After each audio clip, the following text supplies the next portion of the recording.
Rama. Today we are going to see a story which happened in the Aranya Parva in Mahabharata. The story goes like this. When the Pandavas were still in exile, Draupadi came across the beautiful Saugandhika flower. The smell of that, the scent of that, it came through the wind towards their ashram.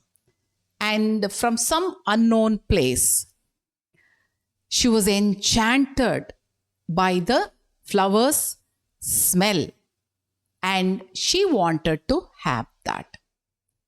And she just remarked, if anyone asked, if anyone could bring her the flower. Bhima always, he never denied anything to Draupadi and always ready to do any very difficult task. So he immediately set himself into the forest in search of this flower.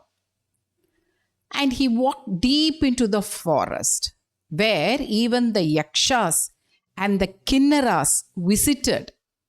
And there were lots and lots of medicinal plants, herbs. And he could not find this very easily.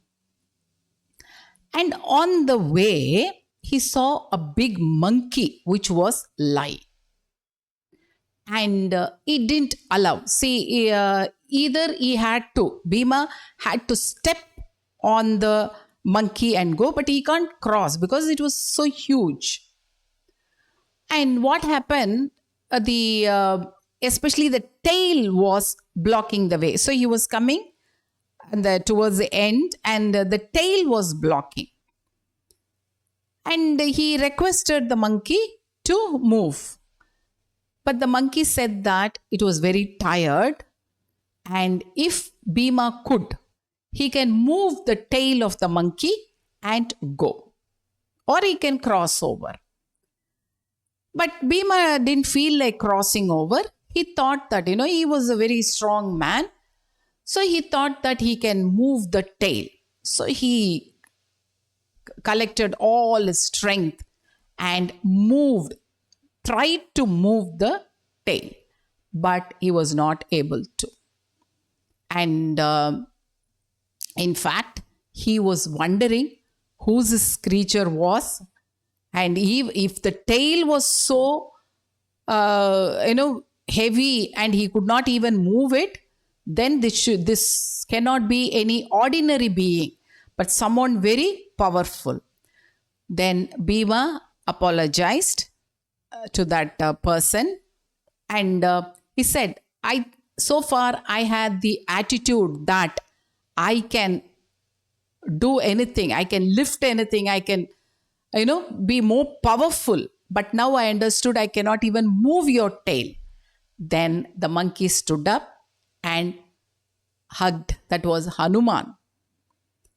He greeted his brother and said that both are sons of Vayu.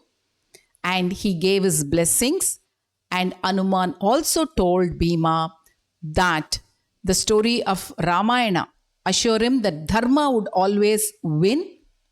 And the war which is going to happen, the cyclic process of 4 yugas, and promised that he will fight on the side of Pandavas. They had Hanuman's flag in Arjuna's chariot, isn't it? So he said that he will protect his brother Bhima and all the other Pandavas also. So this is a small story, the meeting of the brothers. Of course, we may wonder, Hanuman was in Rama Avatara and how he came in Krishna Avatara. But Hanuman is Chiranjeevi and it is believed that he lives even today. Thank you. Please subscribe to my channel, Jayanti's 5 Minute Stories.